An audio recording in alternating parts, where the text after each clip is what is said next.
Bonjour à tous et bienvenue dans cette matinale du 21 avril 2017. Lucas Rouluz pour CMC Markets aujourd'hui. Et donc cette matinale, dernière matinale avant les élections françaises, dernière session de trading avant les élections françaises de dimanche. Donc ça va être très intéressant à suivre. On va voir qu'il y a quand même pas mal de volume, qu'on a eu des marchés qui se sont très largement repris hier. Et donc j'ai décidé d'appeler cette émission l'optimisme règne car effectivement il y a de la prudence, c'est certain, mais il y a tout de même le signal que les acheteurs restent présents. On avait beaucoup de vendeurs qui donc soldaient leur position dans la journée de avant-hier. Beaucoup d'acheteurs se sont repositionnés hier dans cette session qui est donc qui a fait une très forte, qui a marqué une très forte hausse sur le CAC 40, mais également sur les marchés européens, puisqu'ils ont tous clôturé en hausse hier soir. Avec donc l'Eurostoxx à 0,65%, le CAC 1,68%, le DAX 0,10% et le FTSE 0,09%. Et donc un sentiment positif qui était emmené principalement par les bonnes statistiques de l'emploi US et des publications qui étaient bien accueillies.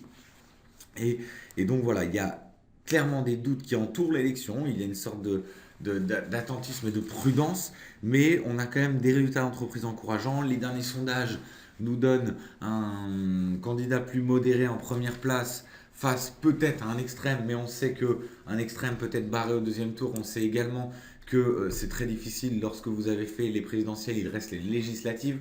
Donc tout cela remet quand même dans un climat qui n'est pas une telle panique, c'est plutôt une reprise de souffle, si je puis dire, sur le marché. Donc j'ai décidé d'appeler l'émission L'optimisme règne pour rester quand même très positif sur ces sessions parce qu'on va voir que les tendances restent haussières et qu'une fois que ce risque pourrait être écarté, parce que ce n'est pas une certitude, hein, le vote n'est pas fait et on n'est pas loin on n'est pas à l'abri d'une surprise, mais on va quand même faire très attention à voir un petit peu ce qui se passe sur le marché et finalement, est-ce que le marché ne va pas continuer à performer comme il l'a fait depuis plusieurs mois? Alors, on me pose tout de suite une question de savoir pourquoi le CAC a su performer les autres indices à votre avis. Alors, je pense que c'est principalement dû aux résultats des entreprises qui étaient bonnes et qui donc ont permis au CAC 40 de sortir du lot par rapport aux autres indices, puisqu'on avait pas mal d'entreprises qui avaient donné leurs chiffres hier. Et donc, on en a profité. On en a profité au niveau de la bourse française pour aller vraiment chercher des achats et notamment dans les valeurs bancaires, hein, qui étaient très très bien montées. On avait les valeurs cycliques également qui avaient continué à progresser. Donc les valeurs bancaires, elles, c'était 0,8%. Elles profitaient de la tendance haussière sur les taux souverains européens et la détente du risque politique, puisque malgré ce que l'on pense, les sondages ont tendance à quand même influencer. Donc le risque politique s'atténue un petit peu, de façon assez étrange d'ailleurs, parce qu'on pourrait penser que ça va se crisper sur les derniers jours, et finalement ça s'est moins crispé que prévu. Il y a beaucoup de gens, beaucoup d'investisseurs probablement qui pensent également qu'on est sur une phase qui reste haussière et que donc toute la vente qu'on a vue, le passage des 5000 points à la baisse n'était qu'une reprise de souffle, comme je l'ai dit, et que donc on pouvait aller chercher des achats intéressants. Et donc beaucoup d'investisseurs qui se sont manifestés sur le CAC 40 plutôt que sur les autres indices, même si sur comment dire, sur les indices américains, on a connu une hausse également sur l'après-midi, alors que moi, dans mon émission, j'avais plutôt tendance à penser qu'on pourrait avoir une correction, notamment parce qu'on avait des entreprises américaines qui donnaient leurs chiffres, mais les chiffres, en fait, dont on n'attendait pas si bons, sont ressortis assez bons également. Également, comme vous le dites, il y a eu des rachats de short, absolument. Donc les rachats de short vont forcément repousser le marché. De là à ce que les rachats de short poussent le marché sur 2%, je ne suis pas sûr. Je pense qu'il y a vraiment un optimisme et c'est pour ça que j'ai décidé de s'appeler cette émission L'optimisme règne. Alors l'avertissement sur les risques que je vous laisse lire rapidement, donc sur la prudence qu'il faut avoir avec des produits à effet de levier que sont les CFD, hein, et donc toujours appliquer un money management strict dans la mesure du possible. Alors donc dans le sommaire, on a donc les marchés et la macroéconomie, l'actualité palmarès action, statistiques économiques passées et à venir, la reconnaissance de figures graphiques et les questions-réponses s'il y en a. Voilà, donc on va commencer tout de suite avec donc, le S&P qui avait touché la résistance à 2359. Il est juste en dessous. Pour l'instant, c'est un des indices qui est positif. Il est à 0,12% de hausse. 2359 points, il est à 2358 à l'heure actuelle. Donc on fera un tour évidemment, comme d'habitude, sur les marchés tout à l'heure. Le CAC 40 qui consolide et qui revient sur son support à 5051. Il est allé le toucher il y a plusieurs minutes et il a rebondi dessus. Donc vous voyez, l'optimisme reste là, même si on a 0,5% de baisse pour l'instant. Pas de panique générale, même si on va faire attention, et je vous parlerai ensuite du jour des trois sorcières, qui est le jour d'aujourd'hui, et que donc un jour important à connaître. Le DAX qui travaille la zone des 12 040 points, il y pile dessus. Alors ça, il faut savoir que ce sont des niveaux que je donne quand même avant l'émission et qui là se vérifient. Donc vous voyez, pour l'instant, le marché bouge assez peu. Le dollar qui a de nouveau touché son support à 99,36 avant de rebondir, on est à 99,61. Toujours le même niveau que je vous donne depuis plusieurs sessions sur ce dollar index. Voilà. Et l'or qui se situe en dessous des 1281 avec un support à 1276. Il est un petit peu remonté depuis puisqu'il va jouer tout comme d'habitude sa valeur, son rôle de valeur refuge.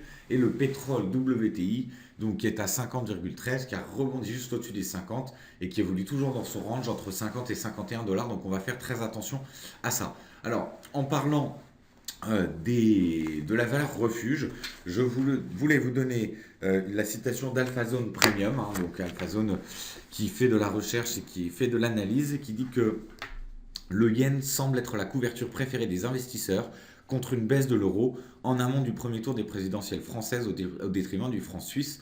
Le euro-yen 25 Delta One Month Risk Reversal, qui permet de mesurer les rapports de force du taux de change, sont à un plus bas depuis janvier 2009, nettement plus loin que pour l'euro CHF. Donc voilà, le yen qui va donc jouer vraiment son rôle de valeur refuge, c'est très probable. On voit que pour l'instant le dollar yen est en baisse, le pound yen est en baisse, l'euro yen est en baisse, le CAD yen est en baisse. Donc effectivement, les valeurs refuges peuvent jouer leur rôle. L'or pourrait tout à fait jouer ce rôle également. Alors, quand j'appelle l'émission l'optimisme, ça ne veut pas forcément dire on va partir sur un marché qui décolle complètement, mais ça veut dire qu'on n'est pas dans une panique et que les investisseurs se tournent vraiment vers les fondamentaux et tout ce qu'il y a derrière. Ce sont quand même des valeurs économiques encourageantes, que ce soit sur le chômage américain, que ce soit, on va le voir dans quelques minutes sur le calendrier des marchés. La plupart des PMI sont positifs, on va le voir, il y en a d'autres qui viennent de tomber à 10 heures. Donc on va suivre tout ça tout de suite ensemble. Dans les actualités macroéconomiques, la bourse de Tokyo qui a quand même fini en hausse de plus de 1% à 18 620 points. Donc ça, c'est très important de regarder quand même ce qui se passe au niveau asiatique. Les investisseurs qui semblent optimistes sur la capacité de Donald Trump à tenir sa promesse de réformer la fiscalité. Alors ça, c'est dû principalement à la surprise qu'a réservé le secrétaire au Trésor américain Steven Mnuchin, qui a affirmé en jeudi, donc hier, que la Maison-Blanche dévoilerait très bientôt son projet de réforme fiscale qui prévoit des baisses d'impôts pour les entreprises et les particuliers. Alors, c'est une réforme qui pourrait aussi apporter une taxe très controversée sur les produits importés. Donc là, on voit vraiment le protectionnisme à son paroxysme.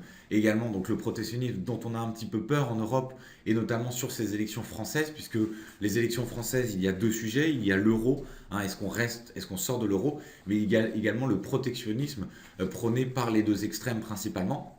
Donc on va faire très attention à ça, puisque c'est dans la lignée du Brexit, et c'est dans la lignée de l'élection de Donald Trump aux États-Unis. Donc on va faire très attention à ça.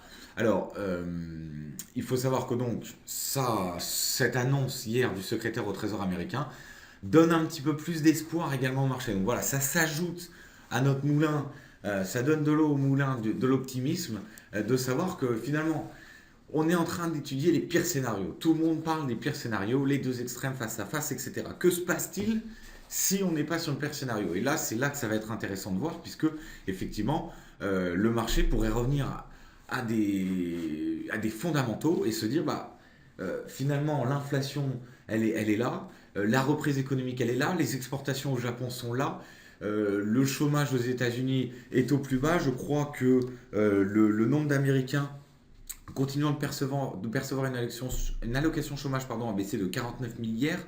Donc ils ne sont plus que 1,98 million. Il faut savoir que c'est les niveaux le plus bas depuis 2000.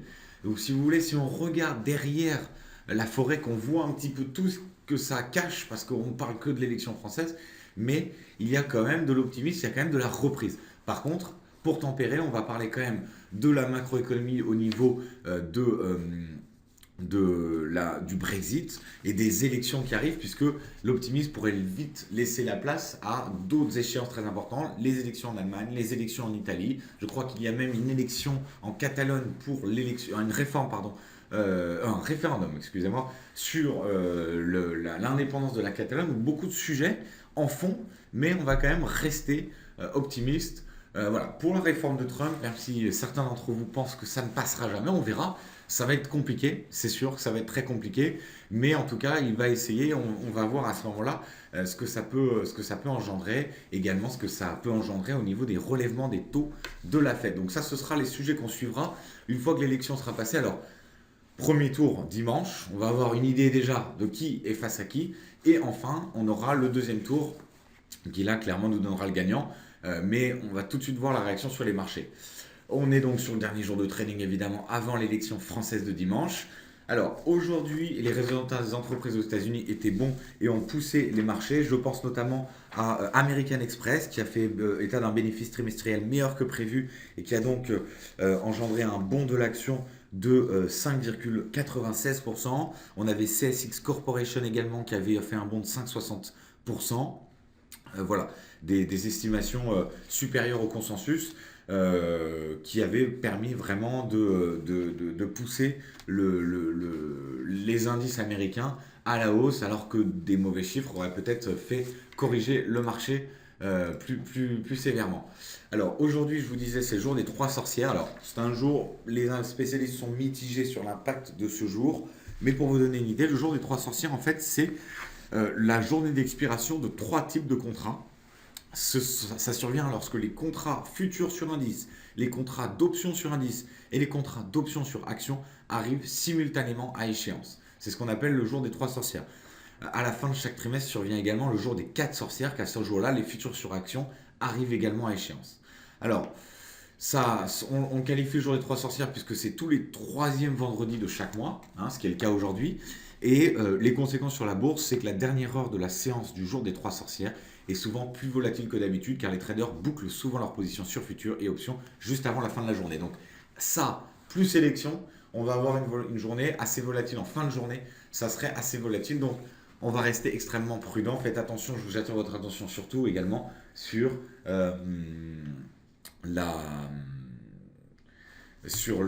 les gaps possibles lundi à l'ouverture des marchés. Donc faites quand même très très attention à ça. Sur les actions, on va passer rapidement dessus puisqu'on va s'intéresser beaucoup plus à l'analyse ensuite sur la plateforme. Mais Deutsche Bank, donc la réserve fédérale américaine qui a infligé jeudi, une amende de 146 millions d'euros à la banque allemande pour violation des règles encadrant le marché d'échange et le non-respect de la règle Volcker. Boiron qui a annoncé jeudi un chiffre d'affaires du premier trimestre en hausse de 4% à 154 millions d'euros, compte tenu d'un effet de change favorable sur le rouble et le dollar. Et enfin Michelin, société que j'aimais beaucoup trader personnellement, Michelin qui a confirmé jeudi ses objectifs 2017 dans un environnement de marché globalement dynamique, après une hausse de 10% de ses ventes trimestrielles à 5,57 milliards d'euros, tiré par la croissance du marché automobile européen, un rebond de la demande liée à l'industrie minière. Donc ça, toujours, quand on a les automobiles qui montent, Peugeot, Renault, Daimler, etc. Et on va avoir par ricochet donc beaucoup d'actions, notamment celle dont je vous parle très souvent qui est Valeo, et par ricochet également une action comme Michelin. Dans les meilleures performances, donc on a toujours la bancaire Société Générale, on a Iberdrola, Daimler, ASM Holding et Philips. Et dans les moins bonnes, le luxe avec LVMH et L'Oréal, Airbus, Compagnie de Saint-Gobain et Danone. Donc on va faire attention à tout ça et faire vraiment la différence entre les valeurs cycliques et les valeurs défensives. Dans les statistiques passées et à venir, on a donc eu ce matin le PMI Manufacturing en France qui était ressorti à 55,1 contre 53 attendu, Service en France 57,7 contre 57,1 attendu. Voilà, les chiffres qui étaient bons, le seul qui soit en dessous, c'est le PMI des services en Allemagne à 54,7. Et quand on va passer sur la plateforme dans une minute, on verra donc le PMI en Europe qui est sorti également positif sur les trois composites manufacturing et services. Je vous ai sélectionné, alors, pour bien finir sur ce calendrier économique, donc les ventes au détail à 10h30, très important dans 13 minutes, et également donc les ventes de logements existants aux États-Unis à 16h. Je vous ai sélectionné pour la reconnaissance de figure graphique le pound dollar qui est donc à 1,2810 à l'heure actuelle, avec la dissection d'un biseau. Mais on est quand même sur une tendance haussière sur le pound dollar, puisque le pound progressait fortement. Et une sortie de biseau à confirmer au-dessus des 1,2814. Donc on en est tout près, on a 1,281112 maintenant, on remonte un tout petit peu. Donc à surveiller le pound dollar communément appelé le cable. On passe tout de suite sur ce qui nous intéresse, c'est-à-dire la plateforme.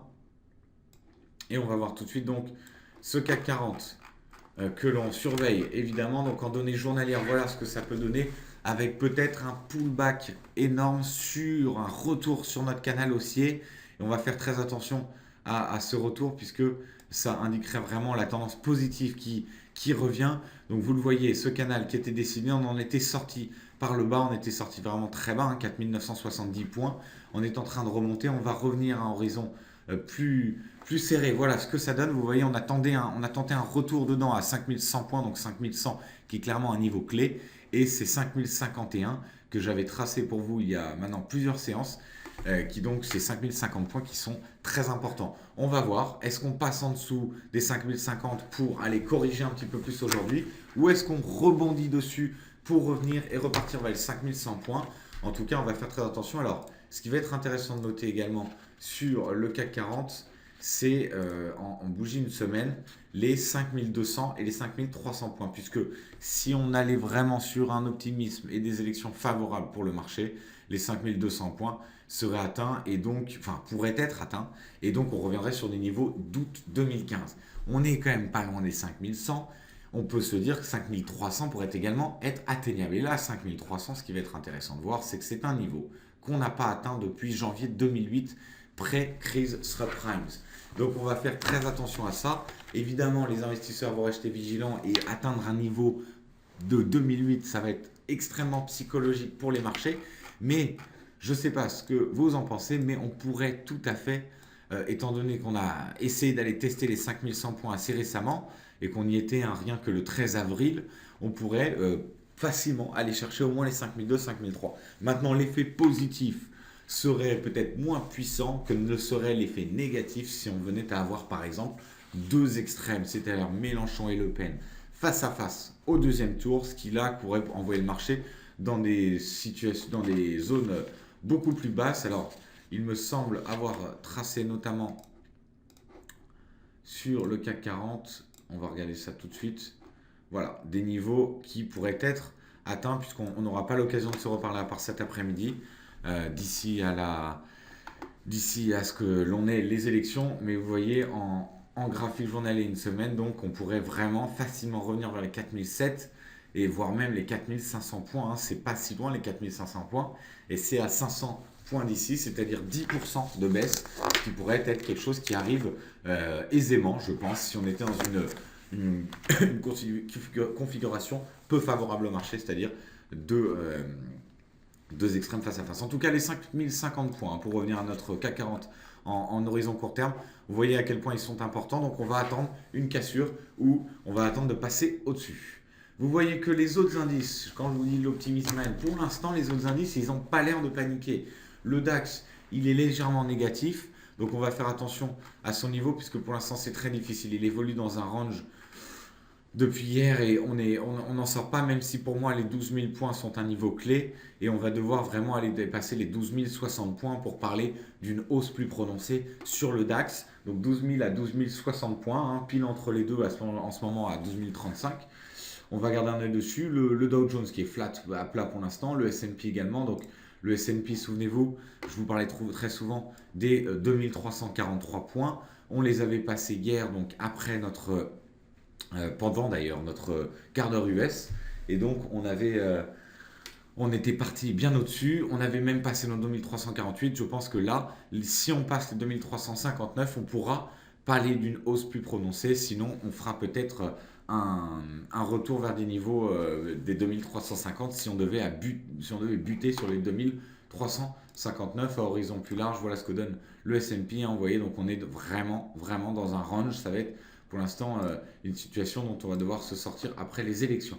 L'or qui corrige un petit peu, mais là aussi, souvenez-vous, les 1281, je vous en parlais très souvent, 1276, 1280, c'est un niveau qu'on travaille depuis 2 jours maintenant et on va devoir vraiment passer ces 1280 si on veut parler d'une hausse, sachant que en fin de journée, si les indices venaient à corriger un petit peu plus parce que les positions sont débouclées, peut-être que l'or pourrait prendre sa valeur refuge, c'est une possibilité. L'or, l'argent également, donc on fera attention. Le pétrole, on l'avait vu, donc lui, il était venu buter sur les 50 $, donc on va devoir attendre les 51 $ également, donc vraiment le niveau de résistance, donc 50, 51, on pourra très difficilement donner une vraie tendance entre ces deux points. Mais voilà, on sait qu'il y a pas mal d'accords qui sont en train d'être faits au niveau de l'OPEP et au niveau américain. Donc on va surveiller ça avec la plus grande attention, même si ça ne va pas être le sujet forcément de la journée. On voulait regarder un peu l'euro GBP. Donc l'euro GBP, on va voir que sur un horizon assez large, donc on a clairement un point support qui a été atteint le 18 à 0,8316, mais c'est à partir de ce moment-là qu'on a rebondi. L'euro GBP, tout va dépendre de ce qui se passe ce week-end, car effectivement, même s'il y a l'élection française, on a quand même le Brexit de l'autre côté. Donc le pound qui a fait fortement progresser, mais qui a plus de mal à progresser à l'heure actuelle face à l'euro. Donc l'euro GBP qui, même si l'euro en a pâti au même moment que le dollar, l'euro GBP qui revient donc sur des niveaux, on va se mettre en journalier, vous voyez l'importance de ce 0,8316, c'était un support mais qui a été pas mal de fois, même en septembre 2016 et en décembre 2016, donc à chaque fois qu'on vient buter dessus, on repart. Donc je pense que l'euro GBP, si on pense qu'on peut vraiment avoir un euro qui s'affaiblit par rapport à la livre sterling, il va falloir vraiment casser ces 0,8316 et sinon on reviendra sur des niveaux à 0,85 à très court terme, voire moyen terme. Donc on va devoir, je pense, aller chercher des niveaux tels qu'ils sont ici. Ah, c'est pas tracé, voilà. Les 0,83, 87, donc on n'en est pas très très loin. Si on passait 0,83, 87, on pourrait espérer plus haut sur le GBP. Le CAD yen, donc le CAD yen, alors on regarde un petit peu toutes ces valeurs parce que je vous ai dit que le yen c'est une valeur refuge et c'est une valeur refuge qui a tendance à bien marcher. Donc le CAD yen, lui, qui est en train de perdre un petit peu de terrain, le yen qui se renforce face à l'euro, face au pound, face au dollar, mais c'est pas très prononcé pour l'instant. On va regarder surtout le dollar index. Donc le dollar index, souvenez-vous, ce support dont je vous parle en permanence, 99,36, qui se vérifie encore une fois, puisqu'on l'avait vu encore hier dans notre quart d'heure US, et à 17h30, donc 2 heures après notre quart d'heure US, on avait retapé dessus pour repartir à la hausse. Donc on va devoir dépasser les 99,36 à la baisse ou les 99,92 à la hausse pour pouvoir espérer un peu de tendance sur ce dollar index, qui va forcément être influencé surtout par la réforme ou non de Trump et par les taux américains. Donc on gardera un œil là-dessus. Voilà pour le tour des marchés ce matin. Donc on va faire très attention. On va rester vigilant sur l'évolution du CAC 40 et sur les volumes qu'il y a donc sur cette session. Je vous retrouve pour ma part à 15h45 cet après-midi pour le quart d'heure US. D'ici là, je vous souhaite une bonne journée de trading. Je vous invite à la plus grande prudence. Et je vous souhaite, si je ne vous parle pas d'ici là, un très bon week-end, bonnes élections. On se retrouve lundi pour une très grosse matinale sur le point de ce qui s'est passé le week-end. Merci à tous, très bonne journée, au revoir.